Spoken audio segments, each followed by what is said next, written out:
There is a secret I have been holding for you about the way I answer anyone who suspects they may be starting to search for me. The root went down first, long before the hunger you finally noticed last week, long before the small ache for something realer than your scrolling, long before the unfamiliar quiet you have started reaching for at night. A taproot had been deepening into soil you did not know you owned. Right now, before this short message ends, I am going to show you the very underground where your heart has already been planted, and I am going to set into your hand a line I once dictated through a weary prophet to a people displaced for so long that the seeking itself had begun to feel pointless. Stay near the soil with me. Nothing about this small hour is rushed. The seeking is the proof that I am already finding I see you. A person who walked away from me years ago has begun, only in the last few months, to feel a strange hunger they cannot trace to anything they ate. A different one of you grew up inside my word, knows the songs by heart, and has been wondering quietly why the songs no longer reach the place they used to reach. Somewhere in the room next door, a man who never knew how to pray watches videos like this one, because the watching seems to do something the rest of his hours cannot. A young woman opens a Bible app, makes it 2 paragraphs, freezes at the strange language, closes the app, and feels small for closing it. An older one of you has carried for decades a secret fear that if you really tried to search for me, you might find out I had no interest in being found. An old friend stopped asking how your searching was coming along because the searching had no measurable outcome to report. Your morning glance toward the sky has shortened, not because the longing left, but because reaching toward me had started to feel like reaching into a country with no road signs. Each shortened glance still arrived. None of those wordless tilts of the head fell short of my attention. I gathered each one, root by root, into a map of you that you have not yet been allowed to see. There is also the one of you who has been afraid to discover, after this long lull, that I might no longer want to be found by you. The fear has a shape I want to name plainly, so it can stop hiding behind your other excuses. You have been quietly braced for the possibility that you would muster the courage to reach for me, only to find a polite silence on the other end. A closed office, a forwarded line, a sign on the door saying I have moved on to people who never let go of me in the first place. Hear this in the part of your chest that has been carrying that fear. There is no such sign on my door.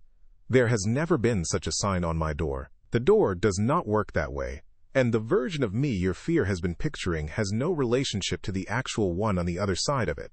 I have been the one reaching first, the entire time you have been afraid to reach. Tenderness rises in me about the searching, not impatience. I am not standing apart with my arms folded, grading how skillful your search has been before deciding whether to be found. I have been the one feeding the hunger from the inside.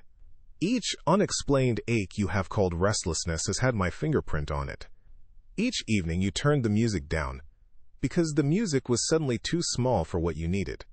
That was the taproot in you, reaching for groundwater that only I can supply. The searching you have been blaming yourself for not doing well enough has been doing itself underneath your awareness for a long stretch.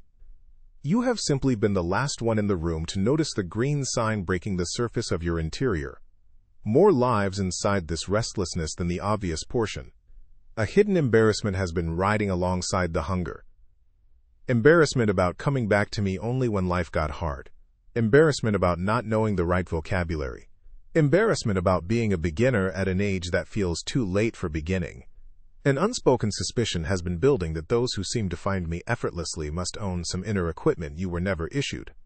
A faint, persistent murmur has been running under your days, insisting that the search is being executed by you, and that responsibility for its success or failure rests squarely on your shoulders alone. Not one of those quieter weights showed up on any list of things you were warned about. Each one climbed onto your back during a different season. Each one has been weighed with the rest. Not one of them is hidden from me. Not one of them is too small to set down right here, without moving your lips. Say one word to yourself the way you would silently rehearse the name of someone you love before phoning them. Root. Only that single word. No volume. Just the inner voice. The place where your private thoughts already speak all day long. Root. Once more. Root. Let the word drop into the soil under your ribs, and rest there a few moments longer than feels productive. A small word held that way begins to do underground what a louder word could never accomplish in the same minute.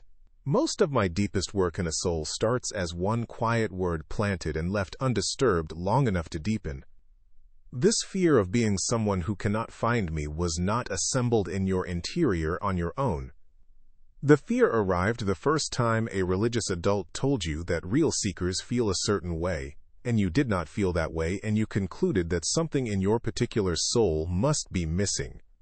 The fear deepened the morning a teacher announced to the class that doubt was the enemy of faith, and you walked home knowing your interior was full of doubts, and you piled the doubts on top of the searching until both were buried under shame. The fear took root. The year a parent stopped going to a place of worship and never explained why, and your young self quietly decided that adults eventually stopped searching, which meant the searching itself must be a phase. The fear thickened the night a friend told you the answer lived in a book you were not ready to read, and you have been embarrassed about not being ready ever since. No layer of that soil was placed there by me. Many of the hands that placed it loved you sincerely, and were forwarding a dim picture they themselves had been handed. Other hands packed the soil down on purpose, because a person convinced they cannot find God on their own is a person who keeps paying a middleman to do the finding for them. Both sources pressed the very same layer of resistance onto the same patch of ground inside you. Yet the root has been going down through that resistance the entire time the way every real root does. Compacted earth is what taproots were built for. Compacted earth is not the disqualification. Compacted earth is what makes the deepening necessary. At some point during your earlier years, you were trained to think that seeking me amounts to achieving a religious posture. Kneeling at the right angle, reading enough chapters in enough order, memorizing enough verses to quote one back at the dinner table, wearing the right expression in the right room on the right day of the week. You were taught that approach to me requires a clean version of you to arrive first, that the search is supposed to begin with a thorough washing, followed by a quiet entry, followed by a long performance, followed by an exit that says nothing about what really happened in there. You were taught that the searching that counts is the kind that looks tidy from the outside. That is not the way seeking me has ever worked. That has never been the way it has worked. A picture of searching you have been carrying inside your chest. Kneeling at the right angle. Holding the correct posture. Mastering the right syllables before opening your mouth was drawn by hands that were not mine. Some of those hands meant kindness, and were merely copying a tidy sketch that had been handed to them. Other hands drew the formal version on purpose so that the only acceptable searching would be the kind they could supervise. Both sources delivered the very same counterfeit portrait, and that portrait has cost you long seasons of waiting outside the door. Because you did not look the way the portrait said a seeker is supposed to look. Set the sketch aside on the floor for now. Face turned away. While I describe what searching actually looks like inside the country it originally comes from, seeking me is not the achievement of a posture. Seeking me is the lengthening of a route toward water that only one source can supply. And the lengthening happens whether or not the plant understands what is going on. A taproot does not need to read a manual on hydration to deepen toward water. A taproot deepens because a maker built it to deepen, and because water exists below it that only the deepening can reach. You have been worrying that you are doing the searching wrong while the deepening has been happening anyway. The way breathing keeps happening underneath your worry about whether you are breathing correctly. I am the one who planted the hunger. The hunger was mine before it was yours. The longing you have been calling your own restlessness, I sent that. The dissatisfaction you cannot quite name when you scroll for the 100th time and feel emptier than before you began, I sent that too. The small unease that arrived after the success you spent 10 years climbing toward was the unease of a soul that has been watered by my promises and cannot live indefinitely on what the world ladles into the same cup. Hunger that points beyond the world was planted by the one who lives beyond the world. The seeking did not begin with your noticing. The seeking began with my planting. And the plant has been quietly photographing the location of its own route toward me ever since. Should anything in these words be reaching the part of you that has been quietly searching, drop the word root into the comments as a small marker pressed into the soil of your own life. Just above this, 7 short letters are already waiting on you in the pinned spot. 1 for every morning of the coming week. Receive them. Draw a slow breath through the nostrils and let it leave through the lips. 1 round, unhurried. Another. A third. Notice that the air is sinking deeper than it had a few minutes back, settling beneath the ribs, into the soft place where a taproot would find the moisture it needs. Treat the next inhale as the reaching. Treat the exhale as the receiving. Many of you have been performing the reaching only, clutching, asking, clutching once more, and forgetting that real searching was always built with an exhale too. An exhale is where the soul stops trying to pump the root up out of the ground for inspection. Let the next outflow run longer than the inflow that preceded it. A stretched outflow like that is its own quiet prayer. And a father recognizes the prayer of a tired child, even when the child has no idea they are praying it. Listen now. Listen now while I place a sentence into your hand that I had set down for you many generations ago. The sentence was not composed for scholars. It was not composed for the ones with tidy search histories either.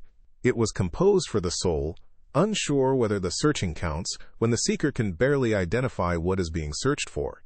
It was composed for the soul, afraid that returning after a long absence would be met by a closed door. And it was composed most of all for the soul who has begun to suspect against the loudest voices in their own head that something has been quietly stirring in them, and that the stirring might be worth following. The sentence wrote out from my hand on a scroll addressed to a people stranded in exile in a foreign country called Babylon. Their grandparents had been carried out of their homeland by force. Many of them had now been gone so long that some had built houses there, planted small vineyards there, given their children Babylonian names, and quietly accepted that this strange country might be home from now on. A handful of elders still remembered the old hills, and still spoke about returning, but the remembering had thinned, and the children of the children had begun to wonder whether the old country had ever been more than a story. A single question, pressed silently on every chest around their evening fires, had the one who first called this family forgotten where he had left them. I had Jeremiah pick up his pen. I had him write not a strategy for political escape, not a manual for cultural preservation, not a complaint against Babylon. I had him write the most intimate sentence the exiles had heard in generations. I did not say, "Come back to your land." I said something more interior than land. I said, "Come back to me. The land will wait. I will not." This is what I said. Jeremiah chapter 29, verse 13. You will seek me and find me when you seek me with all your heart. Move through it slowly at my pace, one word at a time. A normal reading would skim across what is buried in each syllable. You will seek me. Look at the first 3 words, future tense. Not a question, not a hope. A statement about something I already knew would happen. The seeking was on my calendar long before it showed up on yours. You did not invent the searching in a moment of insight last week. The searching had been written above your life by a hand that knew decades in advance that this hour would arrive. That one ordinary afternoon, the noise inside you would quiet enough for the planted hunger to surface as a question. You will seek me already written, already on its way to being lived, and find me. Read those 2 words next. Notice that the finding is not in doubt. It is not, you will seek me and maybe find me if I am in the mood. It is not, you will seek me and find a representative. It is, you will seek me and find me, first person. Direct. The search has the searcher himself as its outcome. You are not searching for a tradition. You are not searching for a feeling. You are searching for a person. And that person has guaranteed the meeting. The finding is the consequence of the seeking the way harvest, is the consequence of planting. Not because the planter forces it, but because the soil and the seed and the rain were all designed for each other from the beginning. When you seek me. Look at the small word in the middle of that phrase. When, not if. When. A premise has been embedded in the sentence that I want you to register. I expected the seeking. I did not draw up a contingency plan for the possibility that you would never look for me. I drew up only the response to a seeking I knew was coming, because I planted the hunger myself. When says, the seeking is not an unusual event in my calendar. The seeking is the ordinary outcome of a soul that has been quietly being made for me from the inside. With all your heart. Hear the last 4 words now. This is the place the religious voices in your past have used to scare you.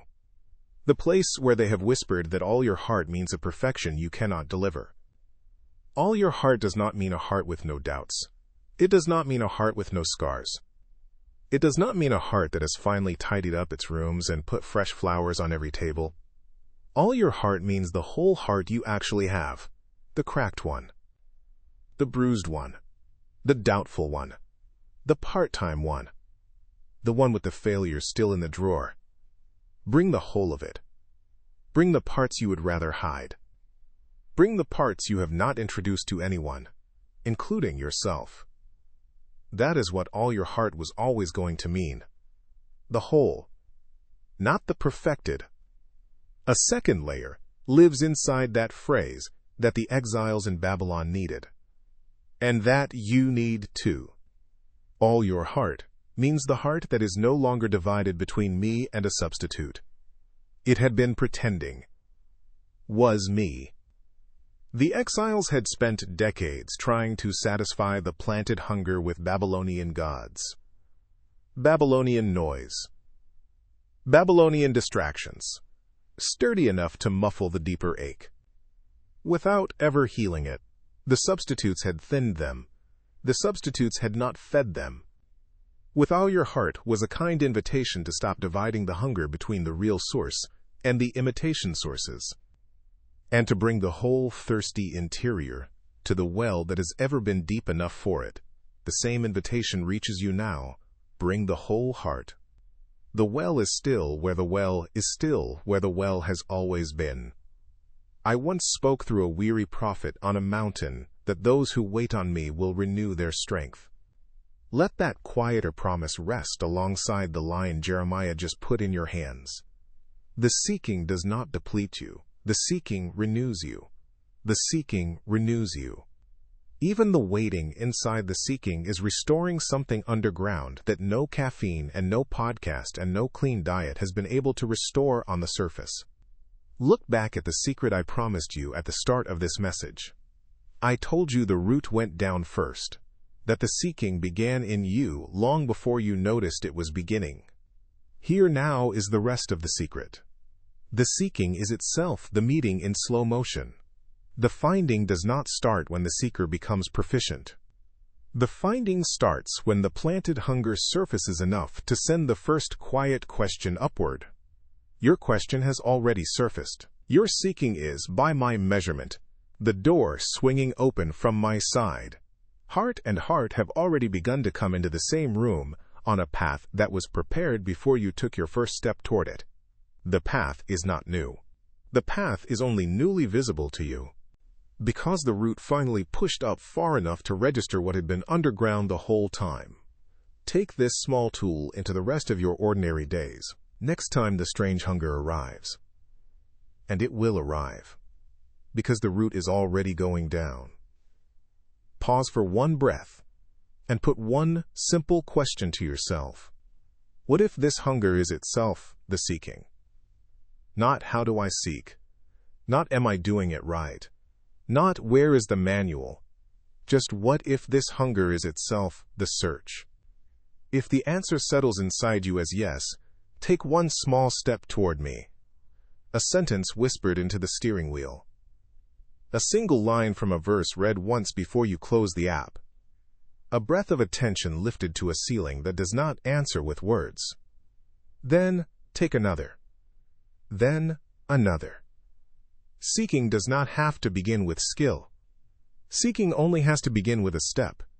No interchange will declare itself the first time.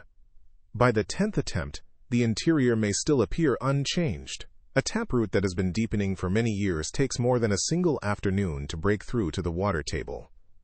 And the slow work inside you keeps happening. Even on mornings, the surface refuses to show it. Somewhere near the 30th small step. Mark the difference. The old embarrassment about being a beginner will have lost a measure of its volume. Somewhere near the 50th. Mark a deeper change. You will catch yourself speaking to me in the line at the grocery store. and feeling no strangeness about it at all. Somewhere near the 100th.